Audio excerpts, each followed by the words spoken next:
What's up, fam? Today I'm bringing you a review of Capcut, now with the new update that finally fixed the export error and added even more amazing features. The app is now more stable, faster, and bug-free, ensuring smooth and uninterrupted editing. Without a doubt, it's still one of the best free video editors for Android. With its intuitive interface and powerful tools, you can create incredible videos, add visual effects, stylish transitions, music, and even subtitles that now work perfectly.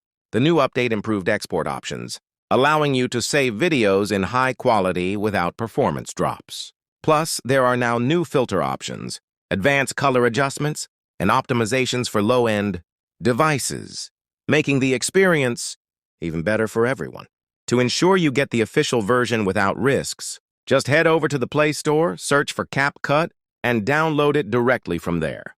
That way, you enjoy all the new features safely and worry-free. Reminder, this channel does not support piracy or any illegal methods. Everything here is focused on helping you get the most out of official and safe versions of the apps. Subscribe so you don't miss any updates.